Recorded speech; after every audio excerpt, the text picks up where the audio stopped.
College शिक्षा विभाग राजस्थान द्वारा विद्यार्थियों में विषय परक ज्ञानवर्धन, अकादमिक समस्या समाधान एवं समय के रचनात्मक उपयोग हेतु ज्ञान दूत 2.0 कार्यक्रम प्रारंभ किया गया। और इस कार्यक्रम में मैं डॉक्टर दिलीप कुमार राठौड़, सहायक आचार्य वनस्पति शास्त्र, आपका स्वागत करता हूं।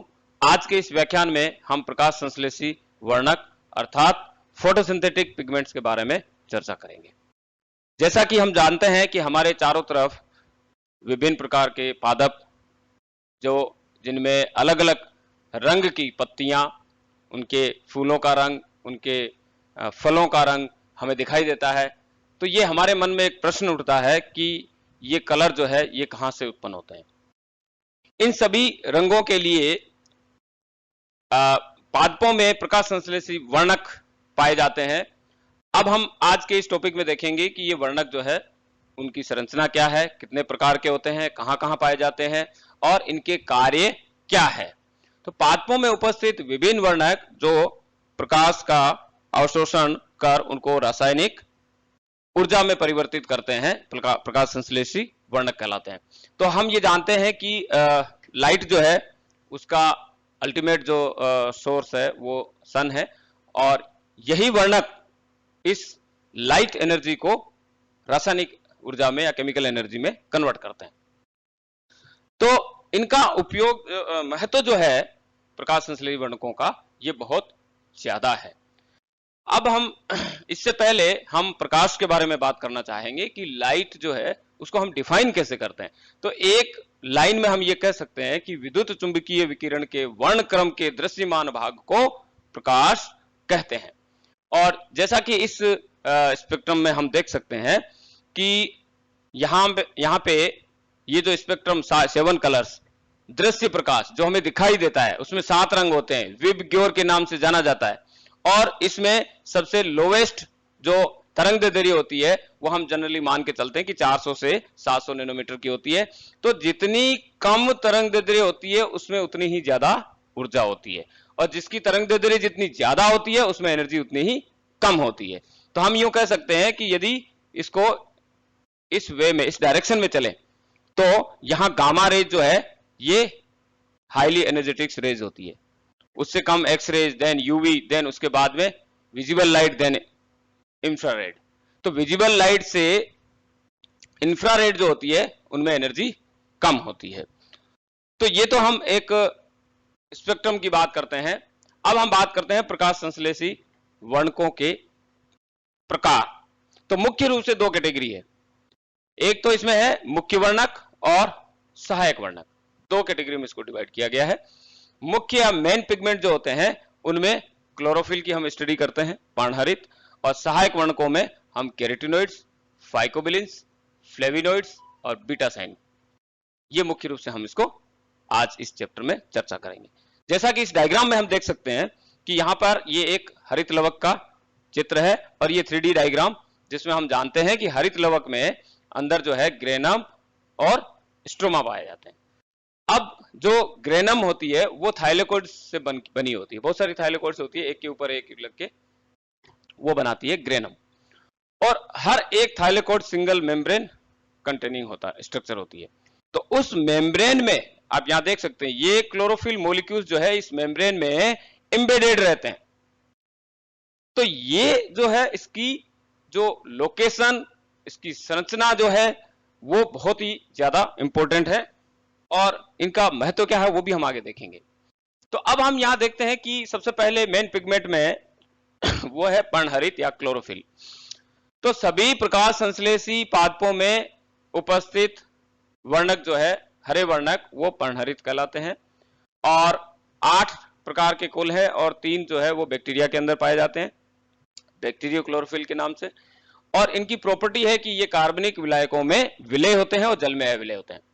अब नीचे जो ग्राफ दर्शाया गया है पूरे विजिबल लाइट का, इसमें हम ध्यान से देख सकते हैं कि एक्स एक्सिस पे यहां तो तरंग दैर्ध्य है नैनोमीटर में और वाई एक्सिस पे यदि हम देखते हैं तो रिलेटिव लाइट एब्जॉर्बेंस है कि किस तरंग दैर्ध्य पर उस वर्णक के द्वारा कितनी लाइट को अवशोषित किया गया है। तो इसमें यदि हम ये डैशेज लाइन वाला क्लोरोफिल बी है और डार्क ये लाइन जो है ये क्लोरोफिल ए का है। यदि हम इन दोनों को देखें तो हम ये पाते हैं कि ये दोनों ही ए और बी जो है ये ब्लू लाइट में, जो ब्लू स्पेक्ट्रम आपको दिख रहा है, इस रेंज में हाईएस्ट एब्जॉर्बेंस है, और दूसरा पीक जो आ रहा है वो हमको दिख रहा है इसमें रेड एरिया में। तो इसका मतलब ये है कि पूरे विजिबल लाइट जो है उसमें ब्लू एंड रेड लाइट जो है वो इन वर्णकों द्वारा, क्लोरोफिल ए और बी द्वारा हाईएस्ट या अधिकतम अवशोषित की जाती है। अर्थात हम कह सकते हैं कि प्रकाश संश्लेषण में ये दोनों लाइट जो है ये इफेक्टिव होती है। अब हम चलते हैं आगे संरचना में। पर्णहरित के दो मुख्य भाग है, कौन कौन से? पहला है उसका सिर भाग, जिसे हेड कहते हैं या हम पोरफायरिन के नाम से जानते हैं। पोरफायरिन जो होता है ये पाइरोल की 4 रिंग होती है, ये मिलकर के एक चक्रीय संरचना बनाती है और इनके बीच में मैग्नीशियम आयन उपस्थित होता है। और दूसरा जो पार्ट है वो है इसकी पूंछ, टेल, या जिसे हम फाइटोल कहते हैं। फाइटोल जो है वो कार्बन की एक हाइड्रोकार्बन और ऑक्सीजन, इनकी एक लंबी श्रृंखला है, और ये श्रृंखला जो पाइरोल की 4th रिंग के 7वें कार्बन पे वहां पर कार्बोक्सिल वर्ग के एस्ट्रीकरण के द्वारा जुड़ी रहती है। तो ये एस्ट्रिफिकेशन का जो है ये क्वेश्चन जो है वो कई बार पूछा भी जाता है, तो ये हमको ध्यान रखना है। अब इस डायग्राम में हम देख सकते हैं कि यहां पर ये थाइलेकोइड की मेम्ब्रेन, और इस मेम्ब्रेन में ये क्लोरोफिल मॉलिक्यूल प्रोटीन के साथ में एसोसिएट होकर के रहते हैं। अब प्रोटीन के साथ में क्यों रहते हैं ये आगे हम चर्चा करेंगे कि इनका समूहन जो होता है, क्लोरोफिल प्रोटीन का समूहन, ये क्यों आवश्यक होता है और क्यों होते हैं। अब हम अभी ये देख रहे हैं कि यहाँ पे स्ट्रक्चर, तो जैसा कि अभी हमने देखा कि 2 मेन पार्ट है इसके, एक तो इसका हेड रीजन जिसे हम पोरफायरिन करें, और दूसरा जो है वो इसका टेल रीजन जो कि 20 कार्बन की लंबी श्रृंखला है, जिसे हम क्या कह रहे हैं, फाइटोल। अब यहां पे पाइरोल की रिंग है, आप देखिए, रिंग फर्स्ट, रिंग सेकेंड, और यहां पे रिंग थर्ड, और ये रिंग 4। और जैसा कि हमने कहा कि फाइटोल जो है वो चेन जो है वो रिंग 4 के ये 7वां नंबर का कार्बन है। कार्बन की संख्या हम यहां से काउंट करते हैं। पहली जो पाइरोल की रिंग है जिसमें 1 नंबर कार्बन, ये 2 नंबर कार्बन, ऐसे हम इसमें काउंट करते हैं, ये 3, और यहाँ पे 4 नंबर का, ये 5th नंबर का कार्बन, ये 6 नंबर का कार्बन, यहाँ पे ये 7 नंबर कार्बन जो हम अभी बात कर रहे थे, और ये मिथिल ग्रुप जो जुड़ा हुआ है ये 8 नंबर का कार्बन यहाँ पे। और बीच में जो है जैसा हमने बताया कि मैग्नीशियम आयन जो है चारों पाइरोल की जो रिंग है उनको आपस में जोड़े रख रहा है। तो ये स्ट्रक्चर जो है जिसमें पोरफायरिन और फाइटोल दोनों है, ये क्लोरोफिल ए की स्ट्रक्चर है जिसे हम बात कर रहे हैं। तो आगे हम चलते हैं ताकि बाकी क्लोरोफिल को भी हम कंपैरेटिवली देख लेंगे। क्लोरोफिल ए टाइप में हम देख रहे हैं। पहला, क्लोरोफिल ए एक यूनिवर्सल पिगमेंट के नाम से जाना जाता है, अर्थात जितने भी प्रकाश संश्लेषी पादप हैं, चाहे वो लोअर प्लांट्स हो, हायर प्लांट्स हो, एल्गी से लेकर के ऊपर उच्च पादपों तक, सब में क्लोरोफिल ए पाया जाता है, इसलिए इसे सार्वत्रिक वर्णक या यूनिवर्सल पिगमेंट के नाम से जाना जाता है। इसका यदि फॉर्मूला देखें तो वो, जिसमें हम देख सकते हैं कि यहाँ पे carbon 55, hydrogen 72, oxygen 5, nitrogen 4 and magnesium 1। ये पिगमेंट 430 से जो ब्लू रेंज है और 664 नैनोमीटर की जो रेंज है, इसको ये अवशोषित करते हैं। और पर्णहरित बी जो है इसको अब हम देख लेते हैं ताकि ए और बी में जो अंतर होगा वो हमें दिखाई देगा, वो हम इस डायग्राम से देख सकते हैं। जो हमने अभी प्लांट जो क्लोरोफिल की स्ट्रक्चर की का अभी चर्चा की थी, वो जो क्लोरोफिल ए है। अब हम जब बी की बात करेंगे तो यहां ऊपर आप देखिए, यहां पे क्लोरोफिल ए है, यानी कि पाइरोल की सेकेंड रिंग, और सेकेंड रिंग के कार्बन नंबर 3rd पे, तीसरे कार्बन पे मेथिल ग्रुप की जगह एल्डिहाइड ग्रुप अटैच हो जाता है, तो यह क्लोरोफिल बी होता है। तो ए और बी में अंतर जो है वो मेथिल के जगह पर यदि एल्डिहाइड ग्रुप आ जाता है तो वो क्लोरोफिल बी कहलाता है। इसका मतलब क्लोरोफिल बी में हेड रीजन पोरफायरिन और फाइटोल दोनों प्रेजेंट होती है। और ये मिथेनॉल में घुलनशील होते हैं। और ये हमने देखते हैं कि जितने भी ग्रीन प्लांट्स हैं, जिन पादपों का रंग हरा है, उनमें क्लोरोफिल ए के साथ में बी जो है वो 2:1 के रेशो में ये उपस्थित होते हैं। तो जितनी भी हरी शैवालें हैं, जिसे हम ग्रीन एल्गी कहते हैं, उनमें ए प्लस बी होता है। उच्च पादप होते हैं, उनमें भी ए प्लस बी पाया जाता है। अब हम आगे बात करते हैं क्लोरोफिल सी की। तो सी और ए में अंतर क्या है? इसमें एक मेजर अंतर यह है कि क्लोरोफिल ए के समान ही स्ट्रक्चर होती है, लेकिन फाइटोल अनुपस्थित होती है, मतलब टेल रीजन नहीं पाया जाता। वो जो फाइटोल की लंबी श्रृंखला हाइड्रोकार्बन की है वो अब्सेंट होती है, केवल पोरफायरिन भाग ही पाया जाता है। इसलिए ये जलीय अल्कोहल में घुलनशील होती है और इनका जो एब्जॉर्प्शन रेंज जो है वेवलेंथ की वो 442 नैनोमीटर से 630 नैनोमीटर है। एग्जाम्पल देखते हैं कि ये क्लोरोफिल सी किस में पाया जाता है। तो ए के साथ में सी होता है, ए प्लस सी। तो ब्राउन एल्गी है, डाइटम्स है, डायनोफ्लैजिलेट, ट्राइसोमोनाड, इनमें ये सब में पाया जाता है। तो जिनमें सी होता है फिर उनमें बी नहीं होता, ये तो ए के साथ कॉम्बिनेशन, ए तो सब में पाया जाता है। ऐसे अब क्लोरोफिल डी की बात करें तो ए और डी में अंतर क्या है? क्लोरोफिल ए के समान ही संरचना है, लेकिन क्लोरोफिल ए की रिंग फर्स्ट, हम पहली पायरोल की रिंग की बात कर रहे हैं, रिंग फर्स्ट पर जो CH2 ग्रुप होता है उसके स्थान पर OCHO उपस्थित होता है। ये हम बैक चल के देख सकते हैं उस डायग्राम पे। यहां देखिए आप, यहां पे देखिए, ये जो है रिंग फर्स्ट जो है, इस रिंग फर्स्ट पे ये जो CH2 ग्रुप जुड़ा हुआ है, इसकी जगह कौन सा ग्रुप होगा? OCH2। तो इस प्रकार जो है ये क्लोरोफिल डी की OCHO ग्रुप जो है वो जुड़ जाता है, कार्बोक्सिलिक ग्रुप कह रहे हैं, वो अटैच हो जाता है। तो यहां पे ए के साथ में डी का कॉम्बिनेशन है, इसका मतलब रेड कलर है, और ये रेड एल्गी के अंदर ये पाया जाता है। तरंग दैर्ध्य हमने देख ली 455 नैनोमीटर और 696 नैनोमीटर। क्लोरोफिल ई की बात करें तो कुछ शैवाल ऐसी है जैसे वोकेरिया हेमेटा, इनमें पाई जाती है और ये मिथाइल अल्कोहल में घुलनशील होते हैं।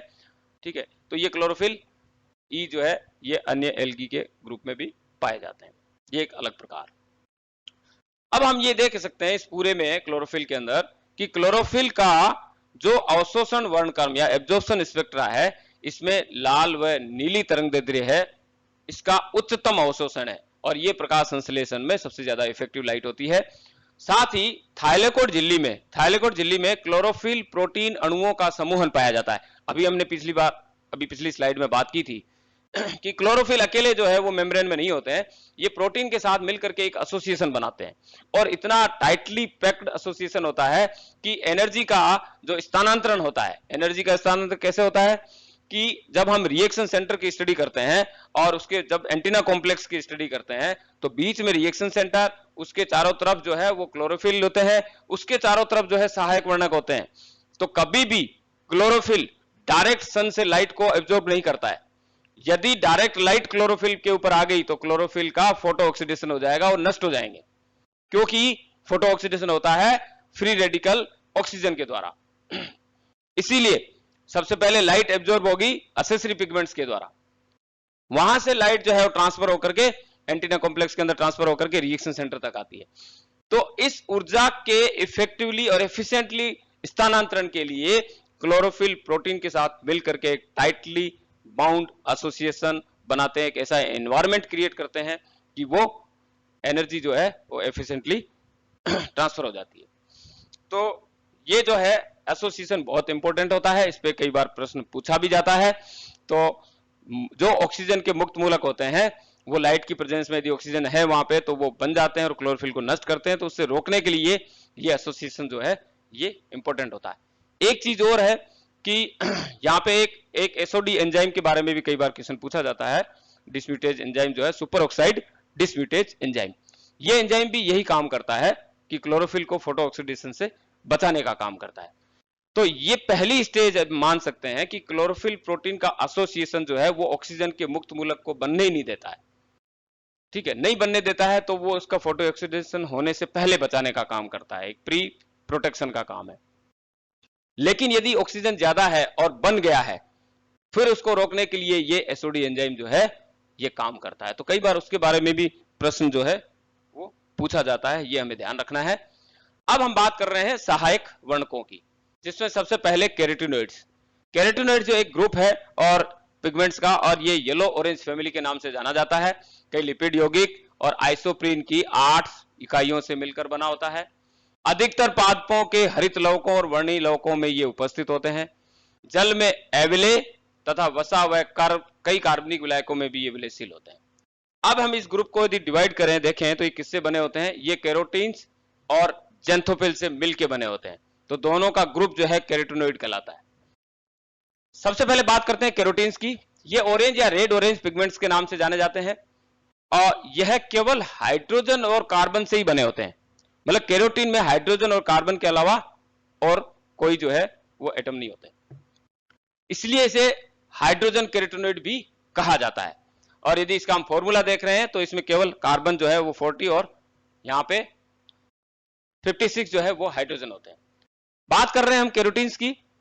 कैरोटीन्स में हम दिए टाइप्स की बात करें तो कई टाइप के होते हैं, जैसे अल्फा कैरोटीन। अभी हम स्ट्रक्चर के बारे में भी चर्चा करेंगे। अल्फा कैरोटीन जिसके दोनों एंड जो है वो साइक्लिक होते हैं, आगे हम देखेंगे स्ट्रक्चर में भी। बीटा कैरोटीन ये पादपों में प्रधान रूप से पाया जाता है और हम जानते भी हैं कि गाजर का रंग जो होता है वो बीटा कैरोटीन की वजह से होता है। शैवालों में भी कई में ये प्रेजेंट होता है और इसके दोनों एंड पर 6 कार्बन की जो है वो चक्रिक वलय जो है उपस्थित होती है। जब हम अगला टाइप देखते हैं इसमें कि गामा कैरोटीन, ये है कि केवल एक एंड पर साइक्लिक स्ट्रक्चर होती है 6 कार्बन की और जितने जो हरित प्रकाश संश्लेषी जीवाणु होते हैं उनमें ये उपस्थित होते हैं। लाइकोपिन की बात करें, एक और टाइप हम जानते हैं, ये टमाटर का रंग, मिर्च का लाल रंग, ये इसी वर्णक के द्वारा होता है और ये कैरोटीन होते हैं और इसके दोनों एंड होते हैं जिसमें 6 कार्बन की रिंग जो है वो ओपन रहती है।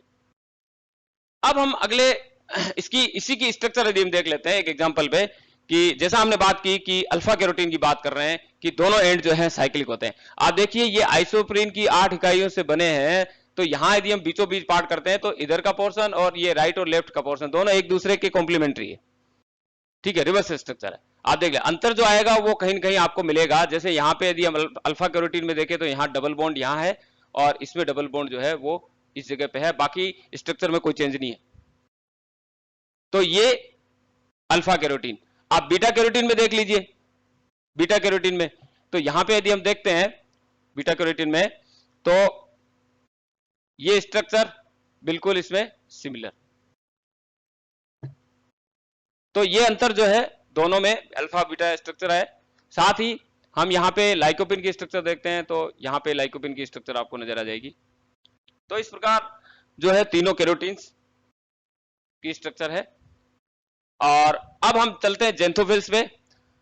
पादपों में जेंथोफिल जो है बहुत प्रकार के पाए जाते हैं और येलो पिगमेंट्स के नाम से ये जाने जाते हैं। अब यहां पे यदि हम चेंज देखते हैं तो कार्बन और हाइड्रोजन के अतिरिक्त ऑक्सीजन भी इसमें पाई जाती है, इसलिए इसको ऑक्सीजनेटेड कैरोटीन्स भी कहा जाता है। तो कैरोटीन के अंदर क्या था? कार्बन और हाइड्रोजन, ऑक्सीजन नहीं थी। यदि उस पर ऑक्सीजन अटैच हो जाए तो वो जेंथोफिल में कन्वर्ट हो जाते हैं।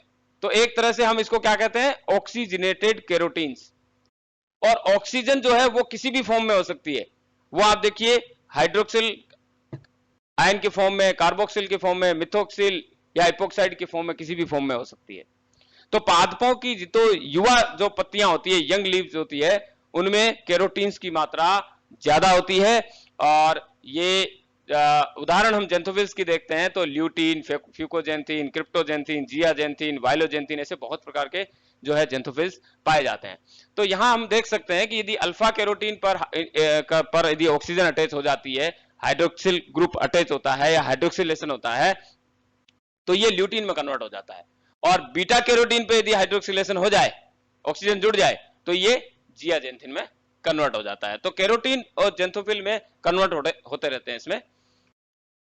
अब जेंथोफिल के अंदर एक हम बात करते हैं, जब हम इसकी स्टडी करते हैं तो यहां पर एक जेंथोफिल साइकिल के बारे में भी चर्चा होती है और इपोक्सीडेशन के बारे में भी बात की जाती है। क्वेश्चन भी आते हैं कई बार, इपोक्सीडेशन किसे कहते हैं, डी इपोक्सीडेशन प्रक्रिया क्या होती है। तो इस डायग्राम से हम समझ सकते हैं ये ऊपर जो ज़ैंथोफिल, ये तीनों ज़ैंथोफिल है, ये है जियाजेंथिन, ये ल्यूटीन और ये वाइलोजेंथिन। अभी हमने देखा ये ल्यूटीन जो है अल्फा कैरोटीन से बन रहा है और वाइलोजेंथिन जो है वो इसमें, और जियाजेंथिन जो है सॉरी वो बन रहा है अपने बीटा कैरोटीन से। तो अब यहां पे ये आपस में कन्वर्ट होते हैं कैसे? जब हम बात कर रहे हैं ज़ैंथोफिल में जियाजेंथिन की, तो ये देखिए जियाजेंथिन कन्वर्ट होता है वाइलोजेंथिन में, और वाइलोजेंथिन जो है ये कन्वर्ट होता है जियाजेंथिन में। कैसे?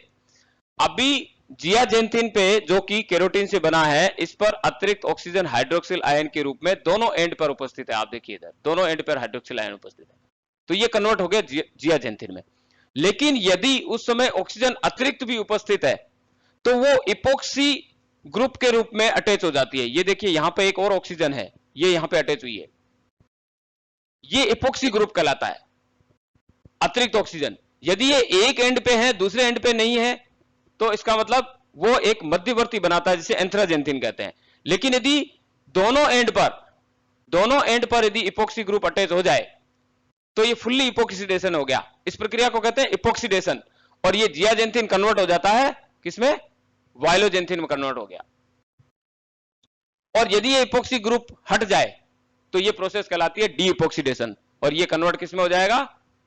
जियाजेंथिन में। तो जियाजेंथिन वाइलोजेंथिन में और वाइलोजेंथिन जियाजेंथिन में कन्वर्ट होते रहते हैं। ये चक्र जो है ये कहलाता है ज़ैंथोफिल साइकिल।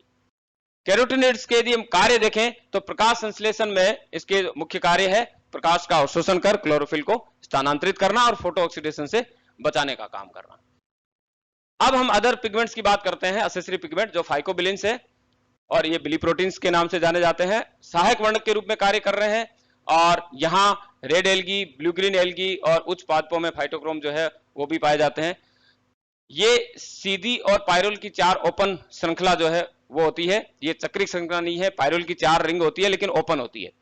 2 प्रकार है, फाइकोएरिथ्रिन जैसे लाल रंग के और फाइकोसाइनिन नीले रंग के।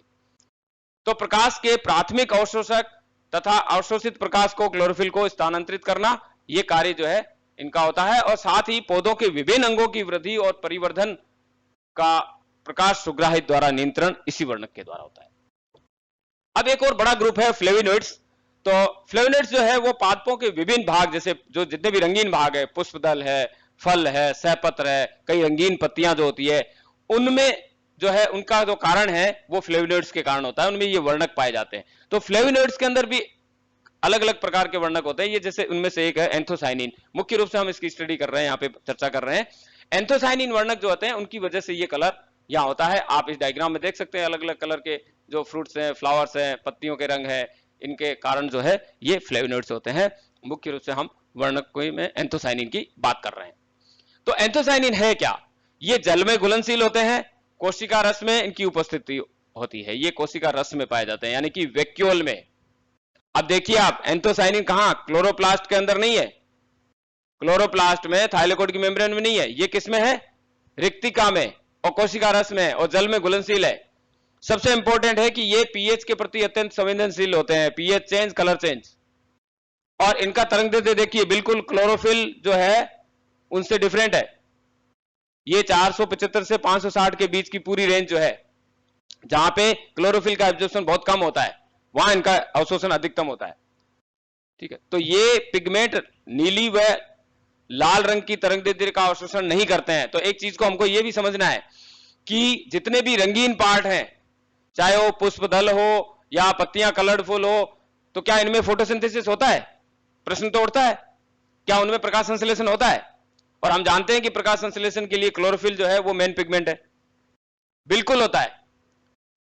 कलरफुल दिख रहे हैं वो एंथोसाइनिन की वजह से दिख रहे हैं, अदर पिगमेंट्स की वजह से दिख रहे हैं, लेकिन प्रकाश संश्लेषण उनमें भी होता है।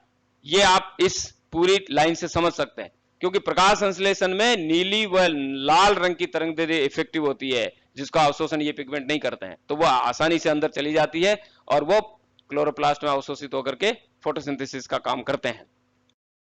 ये कई बार पूछते हैं।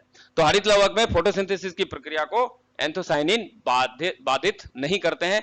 और स्ट्रक्चर यदि हम इसकी देखते हैं तो यहां पर ये C6 कार्बन की श्रृंखला, C3 देन C6, ये स्ट्रक्चर है इसकी। अब हम बात कर रहे हैं इसमें कार्य क्या है इनके। अल्ट्रावायलेट बी का अवशोषण कर पत्ती के आंतरिक उत्तकों को सुरक्षा प्रदान करना, यह पहला काम है। साथ ही ये पादप के अलग अलग भाग जो हैं उनको रंग प्रदान करके कीटों को परागण हेतु आकर्षित करते हैं, ये फ्लेवोनोइड्स में एंथोसायनिन के काम है। एक और पिगमेंट है जिसपे बात करते हैं, वो है बीटासाइनिन। बीटासाइनिन जो है वो चुकंदर और बोगेनवेलिया हम देखते हैं अपने चारों तरफ, उनके जो फ्लावर्स होते हैं जिसको हम सहपत्र कहते हैं बोगेनवेलिया, उनके लाल रंग के लिए उत्तरदायी होते हैं, और चुकंदर में लाल रंग बीटासाइनिन की वजह से होता है। ये भी पीएच के प्रति अत्यंत संवेदनशील, पीएच के प्रति ये असंवेदनशील होते हैं, यानी पीएच चेंज होती है तो इस पे कोई प्रभाव नहीं पड़ता है। मुख्य रूप से चीनोपोडियस जो फैमिली और पोर्चुलिका कुल जो है उनके अंदर ये पाए जाते हैं।